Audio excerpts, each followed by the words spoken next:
Hello, everyone. Welcome and good morning. Thank you so much for joining us today. We will be discussing how to grow your B2B business with a product-led strategy.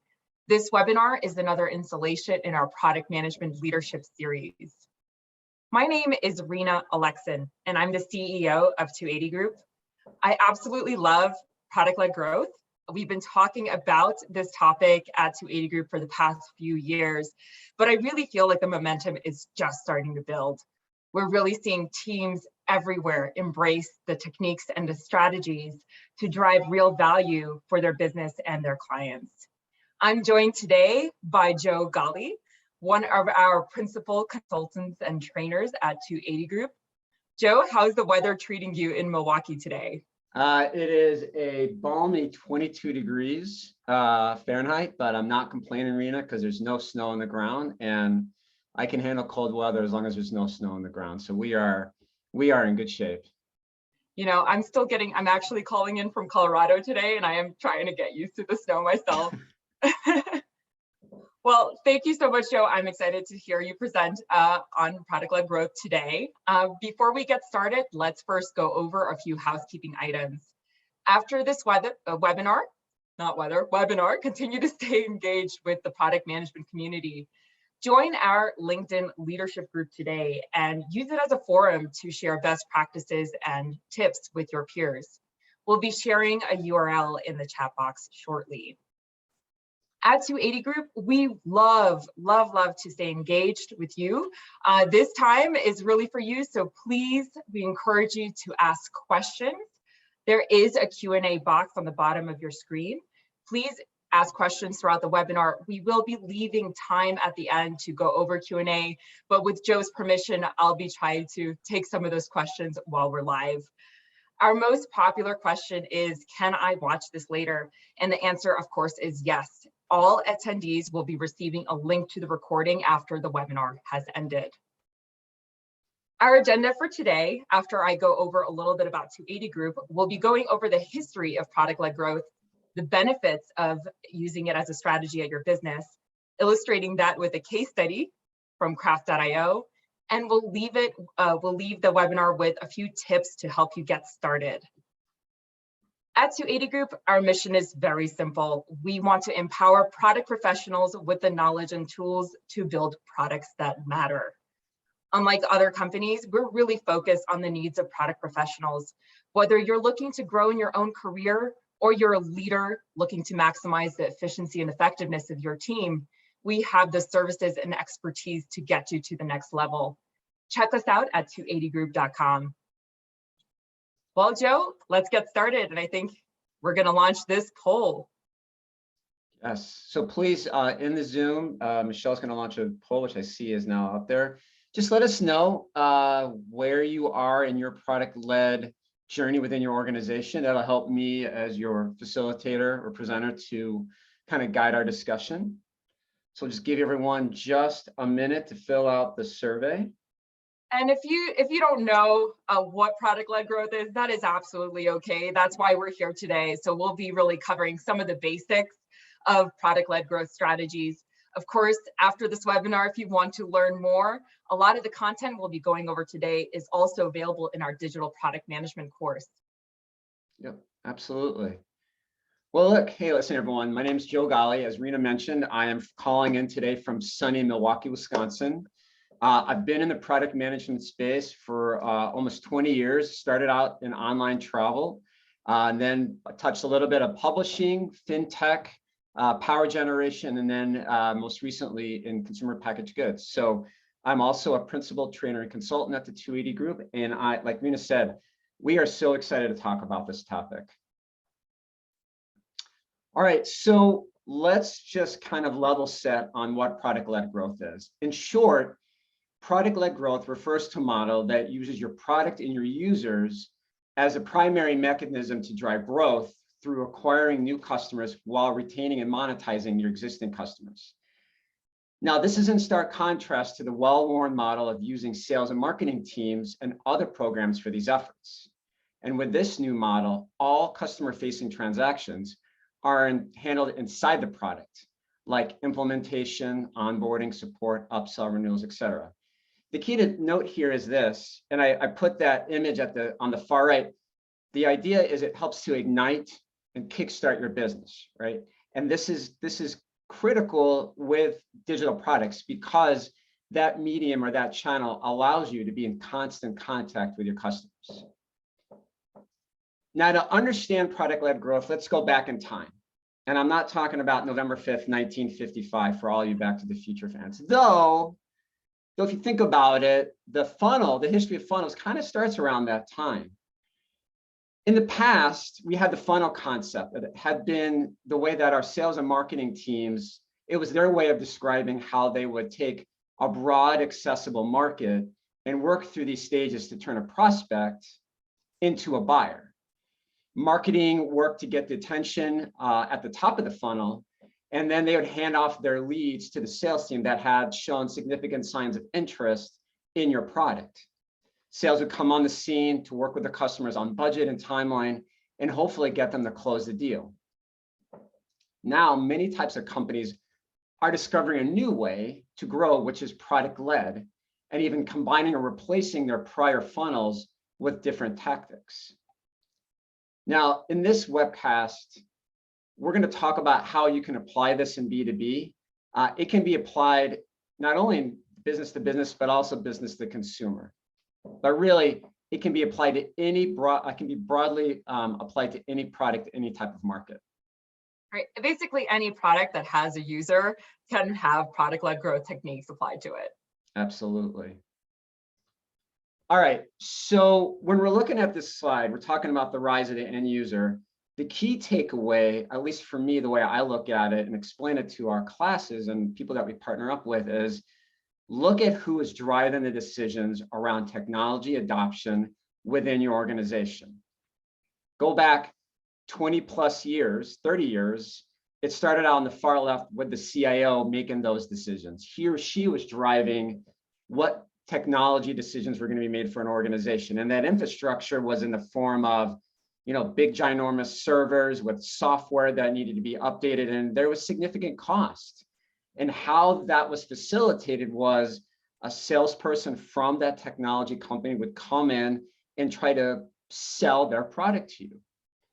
Now we go back 20 years, we're going down a level and we're looking at the executive level. So not at the very top, but maybe a rung below. They were the ones making the decisions. Now, technology evolved away from those big physical servers to the cloud, but it was still a relatively new concept. But that allowed organizations to save money. And a lot of those discussions was really facilitated via phone call. People were busy, internet was growing, they had to multitask. They were facilitating a lot of these discussions over a phone call. Now, if you look at today, it's not an executive level, director level, it's us, it's you and I, right? We're the ones driving those decisions. We're the influencers. And so our cloud infrastructure is very powerful. It allows our users to test the product before even making any kind of decisions. And in some cases, and actually in most cases in product-led growth, you can facilitate a purchase without talking to anybody from sales. You're making that decision on your own, and you're influencing people when you're talking about an enterprise-wide solution. Right. I also want to add here that the rise of the end user also had real implications for product management, right? There used to be in the CIO era or even the exec era, pretty much a big divide between the people actually using the product and the buyers, right? The buyer persona really was the source of requirements for product managers back in the day. It's bringing the user much closer to the decision and much closer to the product manager allows us as product managers to get much clearer on requirements and create much better products that influence product-led growth. Right, so now we talked about that funnel from before. Now this is what the funnel looks like, where it's really being driven by the product and user, and their interaction with your product is driving the decisions and the reaction from the marketing and sales team. which then influences the purchasing decision, which then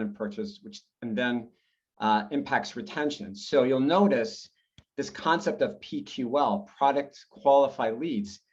We're going to talk more about how this impacts your sales and marketing organization. But the beauty of, or one of the key benefits of product-led growth is when your sales individual starts interacting with customers, they're already using it. They're already qualified. So it's going to be a more efficient use of their time.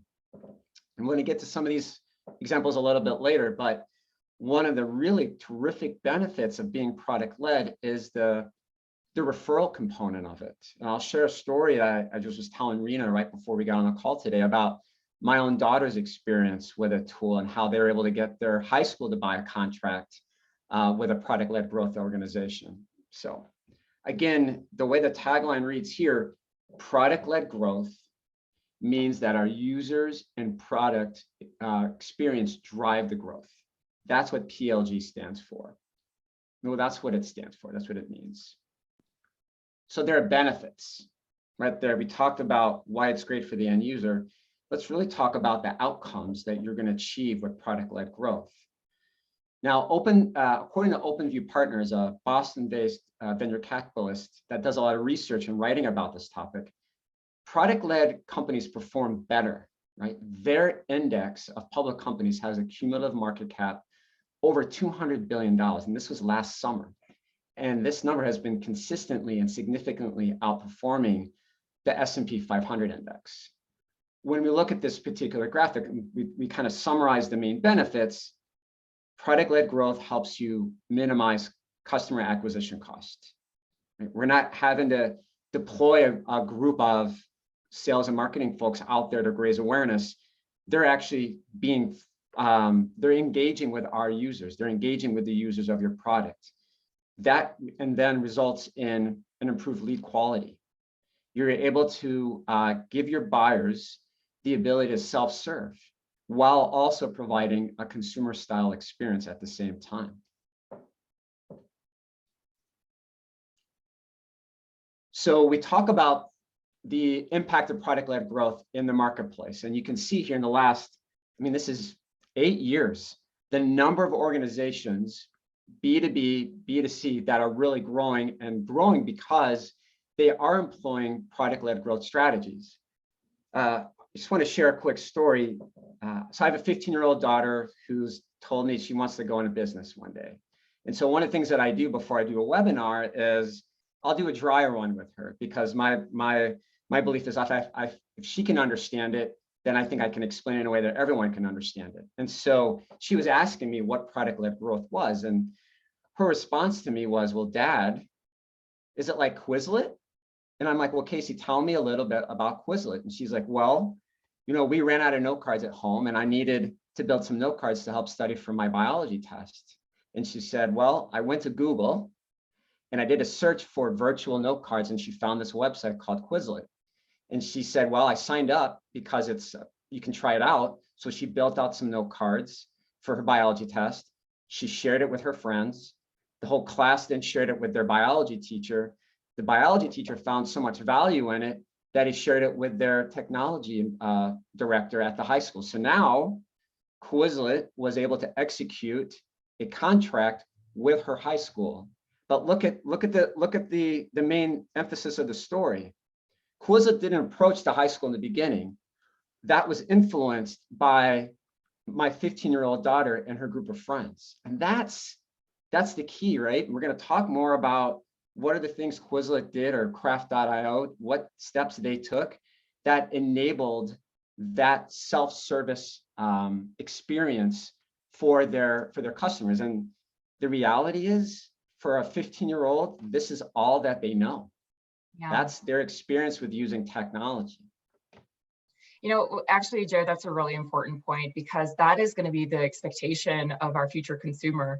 They're going to be so used to having a choice and a voice in the type of technology that they're going to be using. We see it in Slack, right? So it's really hard for us as a company not to have Slack, because it's so easy to use. And the users who are using it are the ones who are, really making the business case. to upper management for why we need to continue to invest in this product. Absolutely. Now, we've talked about the value to the end user. We've talked about the value to the organization. Let's dive a little bit deeper into this. And this is a graphic I use a lot of times when we do some of our classes. And so we talk about prisms, right? I think when you look at what a prism is, it's when a light passes through a prism, it's fractured into the different colors of the rainbow. When I explain the benefits of product-led growth within an organization, I explain it like this. I say, okay, let's reverse the concept. And the different colors correspond to an organization's different teams, different business units, which are now working together to form a single bright light, resulting in a premium user experience. That's the key, right? The key is working together to improve and have that premium user experience for your product. Now, Joe, okay, can you go back to one slide? Yeah. Point to make here. So product-led, I've heard this before from a marketing person, that they think product-led is really about marketing a better product. And that's really not the case. It really does change a lot of the roles. And again, because of the techniques and strategies, some of which we're going to show today. So if you are a product manager that is trying to encourage their company to become more product-led, know that there is a change effort involved here. And Joe, you know a lot about change efforts, but you have to really understand how the roles here change for the benefit of the company, because it's for the benefit of the end user. But it's going to be your job to then articulate the change in the role and bring in those what's in it for me for each of these departments to make this work. Yeah, that's a big part of it. And we're going to talk at the end how to get started. But there's most definitely a change management piece. And that's really all about understanding what's in it for me and making sure you have that alignment and transparency.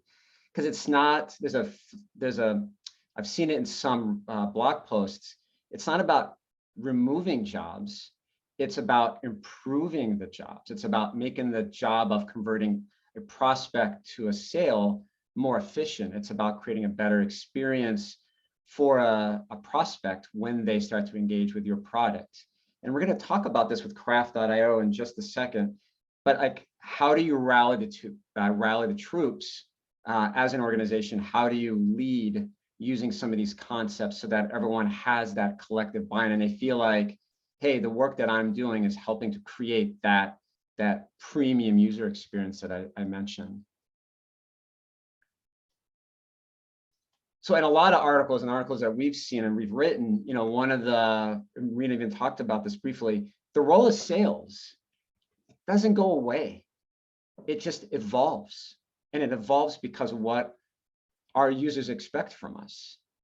So we're going to talk, we've talked about Slack, Quizlet. These are tools where you get to use the tool first before you engage with a customer, before you engage with a PQL. So the way that sales interacts with your users, it's going to be more of a push, where you're using analytics. We're going to talk about this a little bit later on to understand at what point are users finding that value. Do you want to trigger, hey, I should reach out to this individual and talk to them about perhaps expanding the amount of features that they have access to within that product. So not cold calling, but converting your existing users.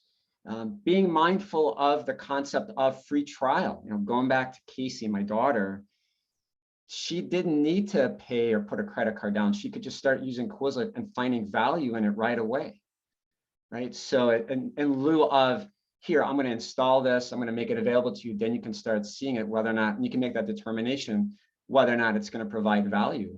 It's putting a demo of the product on the website versus saying, hey, I want to schedule time to do a demo. So it's some of that self-service that enables you to have a much more impactful conversation with that potential customer on a day-to-day basis.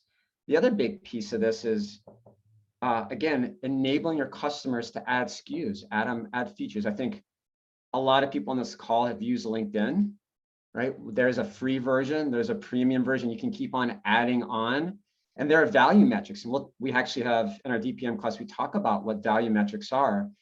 But at a point where it looks like it's, hey, this could be an enterprise relationship, then LinkedIn will call you, they'll reach out to you and say, hey, I think there's an opportunity here where we can mutually work together. And it isn't a one size fits all. It's going to really depend on the needs of your organization. And that's really where product-led growth can kind of help guide those conversations. So Joe, we have a couple of questions and I want to take one right now. This one is from Galina, where she says that some of these examples are alluding to the freemium model.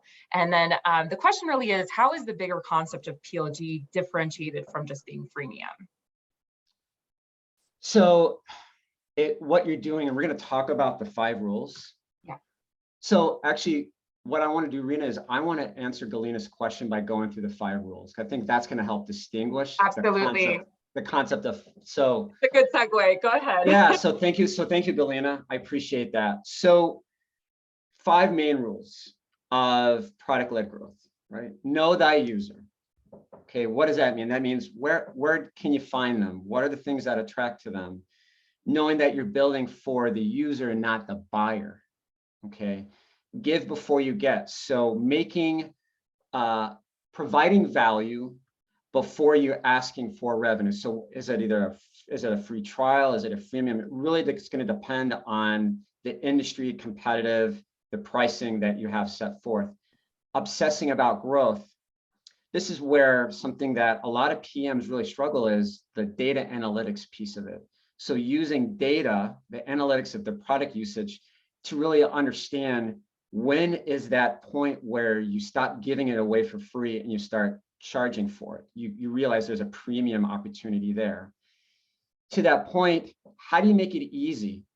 Understanding the key use cases for your product so that way when someone begins to use it, it's a couple steps. I mean, give Quizlet credit. They were able to build it a way where, again, not to disparage my 15-year-old daughter, but she was able to quickly start using it. There was very little barrier for her to begin using the product. And then this last piece is kind of what we were referencing a couple slides ago, but organizing your organization around the product and the user, and really understanding and rallying the troops around how your users are interacting and using your product and being able to respond, be agile in terms of what decisions you make from a backlog perspective. So that's a great answer. So Galina, here, number 2, give before you get, a lot of times will require some kind of free forever or a free trial of the product because you want, again, that user to start using it. But PLG is much bigger than just a free trial. As we're going to talk about, if your onboarding is not great, that free trial is probably going to be a detriment to your growth strategy. Okay, Joe, I have another question here, and I think maybe this slide is a little relevant to help answer that one. But Bill essentially says that PLG in the examples that we've been giving is limited to software and SaaS products. Are there examples of hard good company examples, maybe IoT company examples that can use product-led growth to grow their business?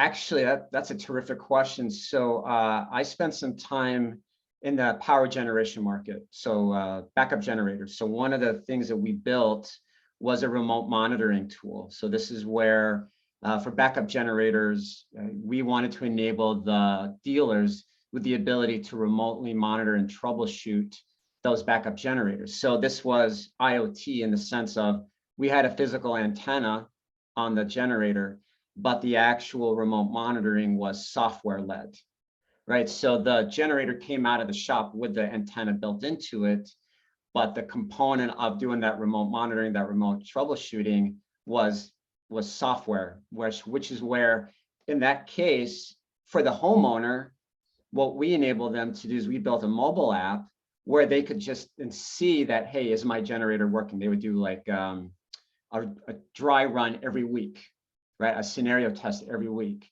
And so they have the assurances of being able to do that. But if they wanted a premium experience where they could do a dry run ad hoc, or if they wanted to reach out to a dealer, then they would pay, I'm going to make it up, $9.99 a month, where they could have a full dealer experience and have somebody monitor their backup generator on their behalf. So most definitely, this applies in the software space, but it can absolutely be leveraged in the IoT space where there's a physical component that's being directed by some software to support it. Right. And, services type companies can also think about what is that smallest piece of value that they can offer at a low cost, or low cost to them, free to the customer. Is there an assessment or some kind of strategy that you can kind of think about that is product-led growth like?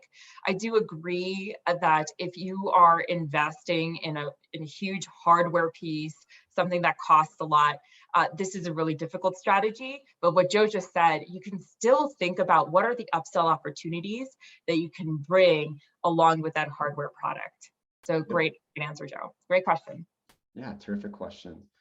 All right, so I always like using examples when we're talking about product-led growth. So I want to share one that's near and dear to my heart. So Craft.io is an end-to-end product management platform with best practices built in so teams can make great products with confidence. So this is not a sales pitch.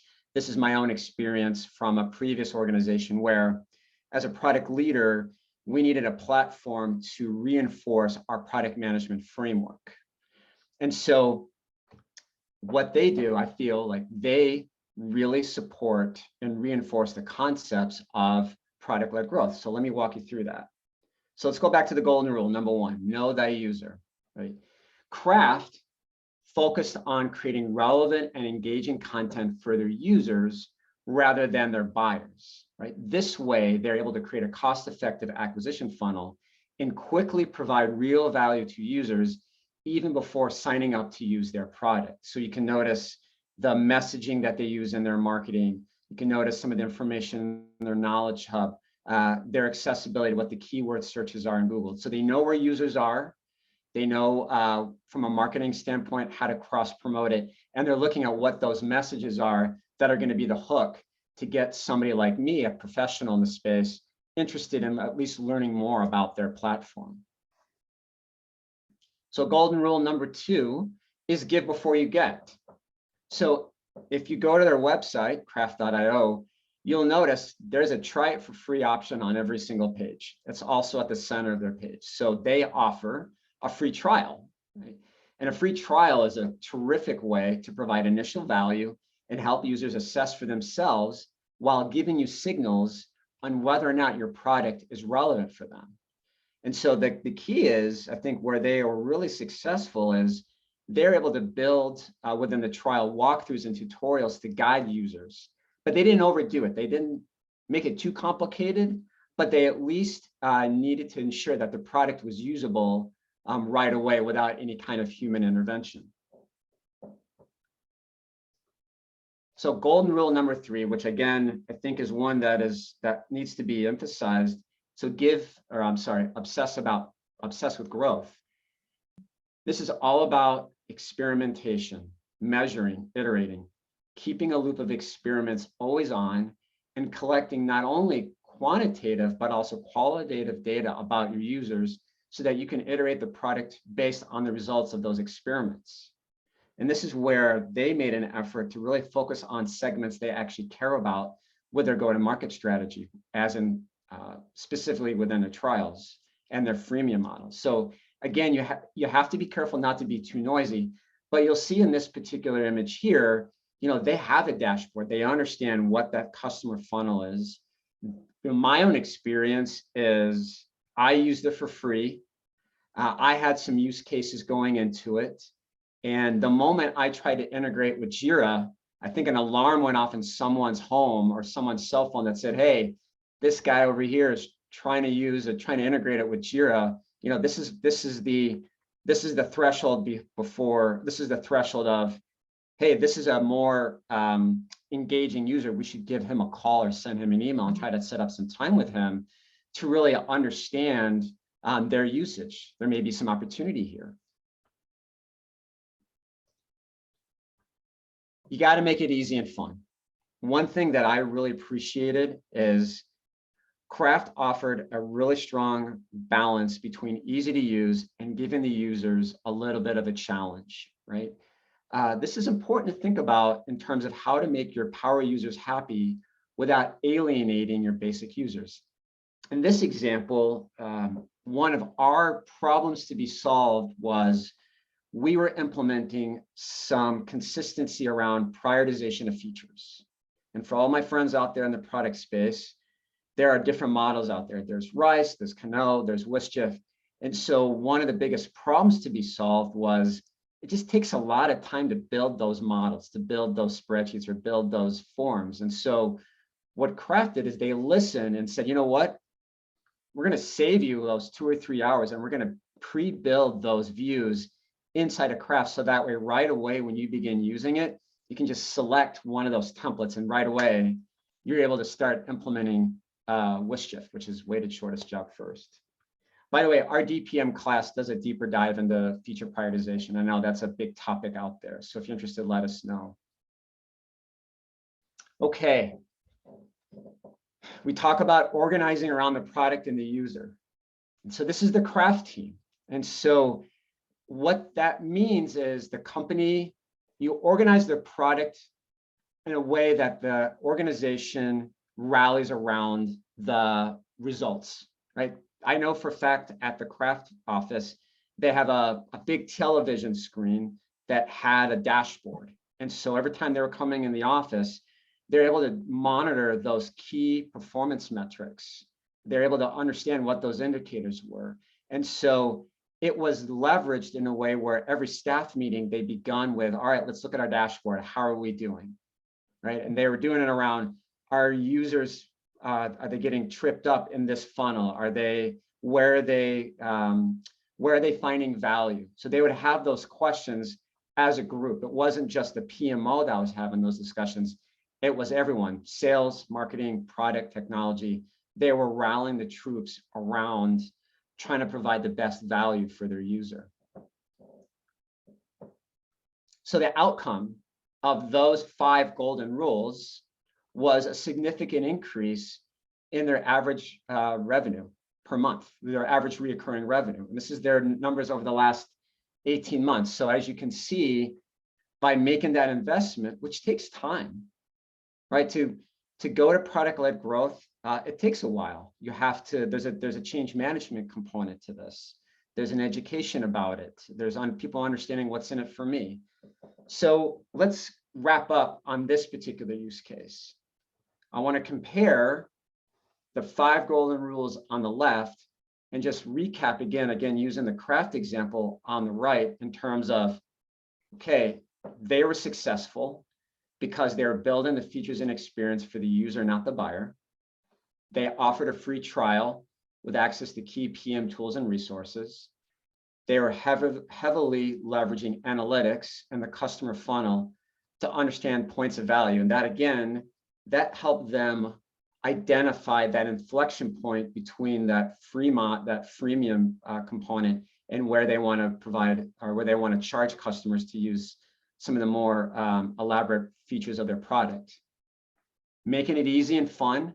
Again, those built-in guru reviews make my life easier. I can't remember half the time what F was in Wischief.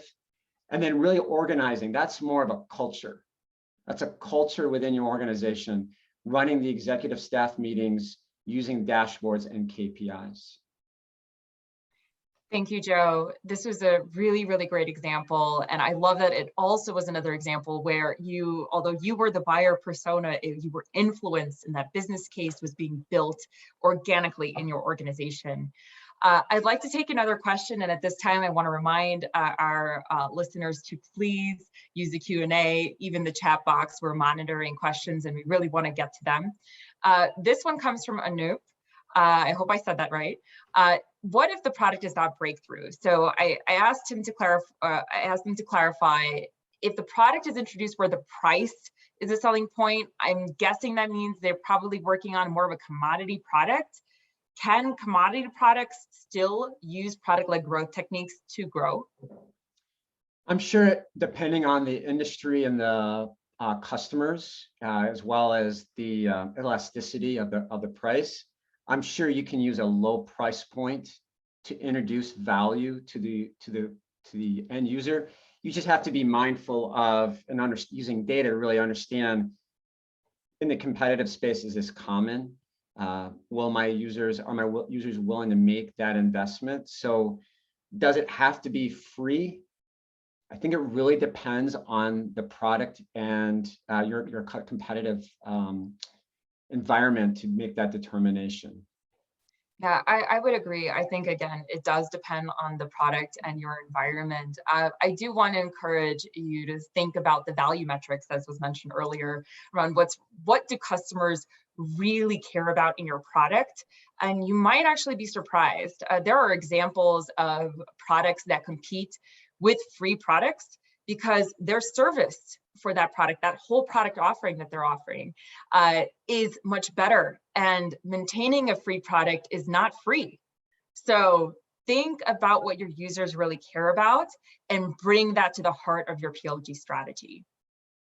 That's a great question. All right. So how do you get there? I've been throwing some nuggets of knowledge as we're going through our journey together. Let's just kind of take a step back. When we're talking about how to even begin that journey to becoming product-led, again, it's not a flip of a switch.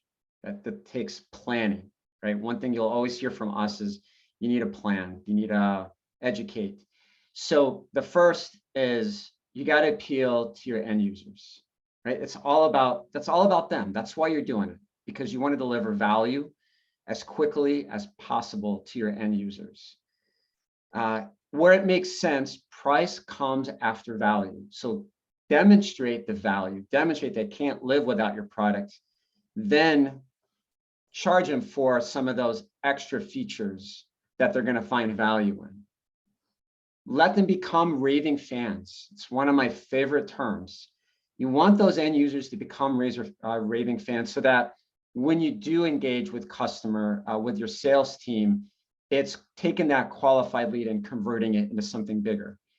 And I think this is important in any stretch of any part of the ecosystem of product management. Measure, measure, measure. Just make sure you're understanding what problem am I trying to solve? What questions am I trying to answer? Like when you're building your features, think of some of those non-functional requirements. In a lot of the classes I teach or where I've coached in the past, make sure that when you're building out with your product owner or your PMT, those features that you're thinking about the analytics piece of it. What tagging do you have in there? But be thoughtful about the tagging and be able to explain, well, listen, this is what I want to monitor. And this is how I'm going to use that data to help make better decisions around how my users are interacting with my product. It'll help me better inform us around what that inflection point between free trial and freemium. Right, Rina kind of stole my thunder on this earlier, but where do you start, right? Customer onboarding. Just think about my own personal experience with my kid. You got to make your MVP release easy to understand, right? Always, always, always ask, what's in it for me when building your product? What's in it for the end user? Make it easy. This is where checklists and guides are super useful in the product-led growth environment. Guide them along. Maybe it's an email, maybe it's a note encouraging them, celebrating those successes, and then make sure that each of your customer touch points has a clear purpose. Right? Why are you reaching out to them? What do you hope to achieve? Again, we go back to planning. Have a plan for your engagement. Now, to that point, I always talk about measurement. The question I always get in our class or in our coaching engagements is, well, how do you know that you're being successful, or what are those measurements from a PLG perspective? How do you know you're executing on it correctly? And so what I'll tell you is, a while ago, people were really focusing on, well, how many profiles, how many email addresses, right? Let's go back to the email marketing era 20 years ago is how many email addresses was I getting? Or how many Facebook likes was I getting? And what we learned, much like the profiles today, you got to be careful. It's kind of a false metric. It's a vanity metric because there are bots out there. Maybe you have college students that are signing up because they're doing a project, or I know a couple of venture capitalists that will just sign up just to see and evaluate the product. They're not really your end users. So really what you want to measure are those activated signups. And that's really, it's up to you to determine what activated means. And that's where the analytics and the measurement really comes into play. And what I mean by that is, let's take Facebook. How did Facebook measure an activated signup? It was they liked 5 or more posts, right? If you're looking at Quizlet, the example I shared earlier, it was my daughter sharing those note cards, those virtual note cards with 3 or more of her friends, right? And then they were adding onto it. They were building a community of biology 101 note cards. So it went from a single user with 10 to a community of 100 users using that, accessing that one set of note cards. So you have to be able to use analytics to really drive and understand what does an activated user. Once you have, that's really your truest indication of success with being product led, is how many of those activated signups have you converted into a premium, or have you activated into an enterprise agreement? Yeah, why start with customer onboardings? And so sorry, Joe, for stealing your thunder, but no, it's okay. It's okay. It's good. We got to throw a little Easter eggs there, Rina. It's all right. It's all good. Well, the saying is true, even with products, you only have one time to make a first impression. So if you're going to start somewhere, you have to start at the start of the user experience with your product. This is going to be really key if you're going to be implementing a freemium or a free trial, and your user signs up, logs in, and has a terrible onboarding experience, doesn't understand how to use your product, gets lost in the features. There's no there's no guide, as Joe said. They're not likely to refer additional business or build a business case for your product. So definitely start here. This is going to be not just an important measure for product-led growth, it is product-led growth. So absolutely agree. Hey, Joe, we have a few questions, but I guess before we get started, if you really liked what you heard today and you are interested in learning more about how to manage a digital product, we of course offer our digital product management course. We have a live course starting at the end of this month on February 28th, and it's filling up fast. There is going to be a $500 off coupon for all attendees today. So if you'd like to learn more about how to be data informed and outcome driven, please take this class. If you would also are interested in any of our customized engagements, our custom workshops, or our assessments and our optimization programs, please reach out to us. You'll find our contact information also in the chat box. So let's get started. We have some really great questions today. I want to start with this one.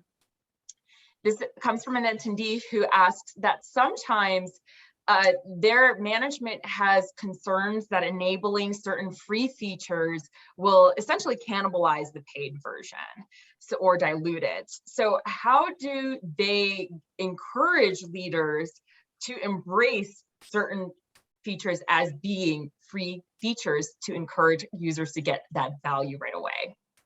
So I have an idea on this one, and it starts with experimentation, right? You want to be thoughtful in the way that you share your hypothesis with your leader. And so you always want to drive decisions in your organization, especially one where there may be some consternation around giving away a product or giving away a feature. So one way that you can do that is take a segment and do a trial, like almost like close to an A/B test.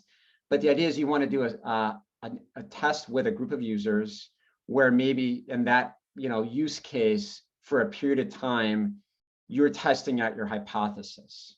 And then you're taking the data from that hypothesis and you're using that as the driver to why you should expand that free trial or that freemium offering. Plus, it lessens your risk. And one of the things I always tell product managers is you want to drive with data, right? If you tell your manager, I think we should do a free trial, that's opinion. That's riddled with opinion, and you're going to get a lot of heat for it. Whereas if you try to do a trial with a segment and you gradually grow what that experimentation looks like, and you use that data, then it's, hey, based on the experiments I've run, I believe this is something we should continue to expand from a product line perspective. Yeah. Joe, I just want to add to that this is definitely a packaging question. So we kind of said it before, there's going to be dimensions of value for your users, and how you gate certain value is really going to be important and going to be also reflected in your packaging and your pricing strategy. One of the examples we like to use at 280 Group is Zoom webinar. Zoom offers that free forever version of 45 minutes because they know business meetings take usually an hour. So getting cut off at 45 minutes on the free version still gives your user that value and that experience of that product, but it really gates it at the point of which to get the real value of the product, you really need to upgrade to the paid version. So think about not just giving features completely away, but how can you optimize such that users get some value, but they want more. They want more from you. So great question. Yeah. This other one also, I think, is similar. It comes from Ashish, that oftentimes in a B2B service or a software service, it's not possible to offer a free part of that service. How do you manage that in a B2B model? I think it's the same way. I think you have to, going back to one of the golden rules of know thy user, right? We talk about even this concept of personas. So really, what are the pain points that your decision makers have, especially in a B2B space? You have the buyer, there's a buyer persona. So what are the pain points you're trying to overcome with that buyer persona? And then also understanding what are the problems to be solved for the end user. So it's just making sure that you're able to find those channels, communicate your value, and demonstrate why there should be payment up front for that particular product, especially in a B2B space. So it's a little bit more complex, but again, it's all about understanding who those touch points are. One person's going to be making the decision. Who are they influenced? Right? We talked about the rise of the end user at the very beginning. Those technical decision makers in a B2B space are influenced by the users. So you almost have to build your strategy around influencing them so that they can then influence the financial decision makers within your organization. Yeah, I want to add here that we're not necessarily suggesting that every part of your product is free. There are real costs to delivering even free software products, like support costs, right? Added support from users. What we're advocating for is instead a strategy on focusing on the end user and almost flipping that funnel upside down, right? The more users you can have using your product, the more advocates you're going to have in the market, the more likely you're going to have market share, and the more likely as those users grow in their needs, they're going to think of you, your product, and your service when they're thinking about a paid version that will solve their problem. So absolutely we're not necessarily saying every product will fit in this, but the more users you have using your product, the more likely you're going to be able to grow. So I have another question here. This is a question on, is a time-limited trial of the full set of features an idea that you would recommend or not? I think this is essentially thinking about free trials versus a freemium version. It depends, and we dive into this very topic in our DPM class because a freemium model, it depends on what type of product. Are you trying to raise awareness of your product? Are you trying to be a disruptor, right? So is building your brand equity your strategy, or is your strategy around revenue, revenue generation? So it really depends on where you are in that spectrum, and that will help drive whether or not you want to give it away for a period of time, or you want to have a subset of the features always free versus a free trial. In the case of Craft, theirs is a free trial, right? It's I think it's either 14 or 21 or 28 days. They recognize the fact that we know their model is about revenue, right? They want to generate revenue, but they know they can't get to that point unless they enable you to use the product for a period of time and find instant value. Whereas some of those freemium models like Quizlet, if you want to have your limit always be 25 note cards, that's their model was all about raising awareness and being a disruptor in the market. So again, it depends on what market segment or what your product and brand strategy is going to be. Yeah, and there is definitely some data now out in the market around conversions from freemium versus free trial. I mentioned earlier that a freemium product also has costs with additional support and chat, so you really do need to still maintain that larger user base. Some of the data did show that free trials do tend to convert at a slightly higher rate to paid users. I think if you don't offer a freemium version, then the people who are signing up for the free trial, they already have signaled buying intent to pay and paying intent.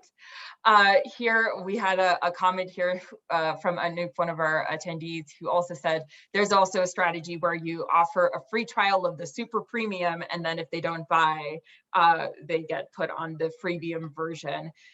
So absolutely, there's a lot of strategies that you can play around. The end goal, though, is to get your users to try the product so that they can trust the product will actually solve their problem. They're more likely to buy it afterwards. Yeah. All right, I have a question here from Deepak, where, he points out that in some B2B cases, the end users are restricted on their environment, machines from actually trying out a product that is not recommended. Are there any strategies here to overcome that entry barrier? I think it is being able to eloquently identify the need or the problems that they're running into and be able to quantify the value of solving those problems. So let's take Slack. Let's say that they were prohibited from signing up for Slack, but they were able to build a diary. They're able to build a use case that said, look, I have to keep on resending emails, or I'm finding it difficult to collaborate, especially in a virtual environment. They're able to quantify that. I probably spend 2 hours a day correcting these mistakes, or I spend hours a day doing these workarounds. So the idea is being able to build a case of why and the value of, hey, I think we should try these types of tools to see if they can help us be more efficient, find more time where we can be more strategic in our roles versus some of the barriers that make us inefficient at what we do. So if you can't actually use it at work, then it's, trying to build that business case, or maybe building it at home. Maybe using your home PC or your home device to use those tools and just show the value that can be acquired by using that tool. I think it depends on the situation, but you always need data, right? You need to be able to understand the who and the what and almost the why, and then be able to quantify the value in solving for that problem. Yeah, Joe, you make a really great point. It's really about them being able to build the business case. In this particular situation, I would try to enlist the help of your marketing team to either, create more unrestricted content about using your product on your website, encourage them to get reviews and case studies from people who are currently using it. That way, even if you're not able to actually try it yourself, you're going to maybe want to enough to convince people in your company to maybe change the rules for the environment or those barriers that you're experiencing. So product-led growth is absolutely a team sport.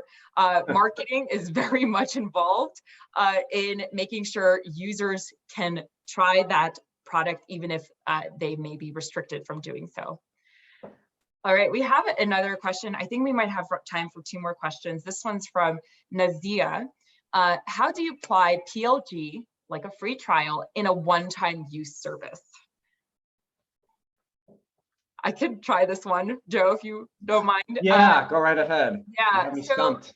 Yeah, so in a transaction type of product, you can still apply product-led growth strategies.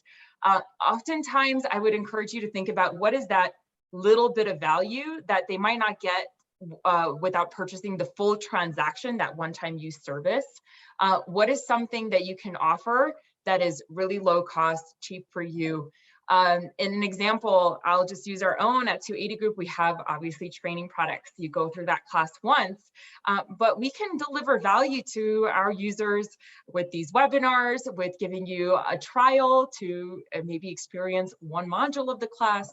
There are ways to break up a service in its components and see which of those components you can use for a product-led growth strategy.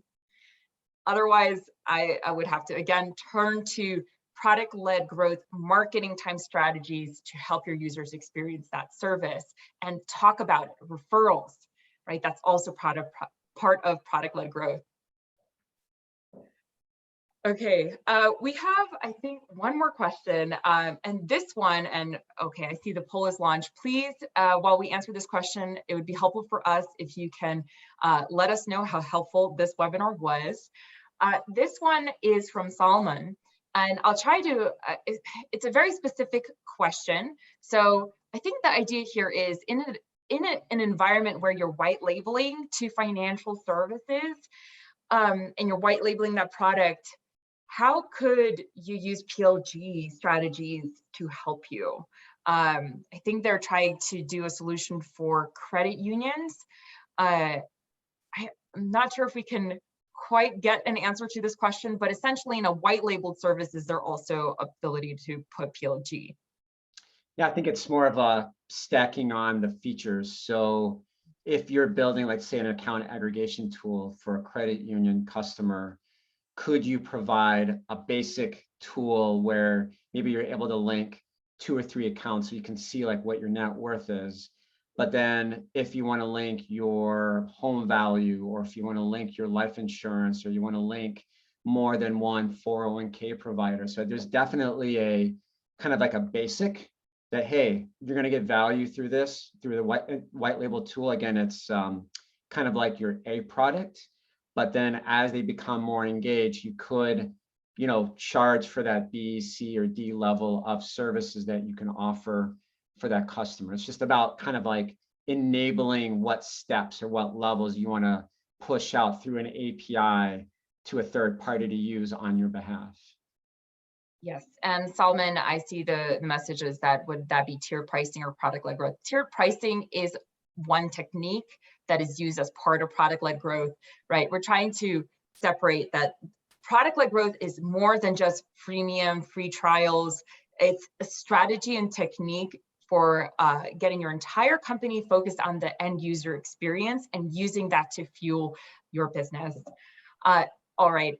Well, I hope everyone here learned something today. I know that I did. Joe, wonderful presentation.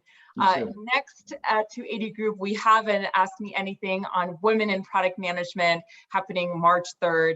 And the following week, we have Should You Be Data Driven, Data Informed, or Data Inspired, also happening on March 10th. I encourage everyone here to please sign up. And thank you again for joining us this morning. Bye, everyone.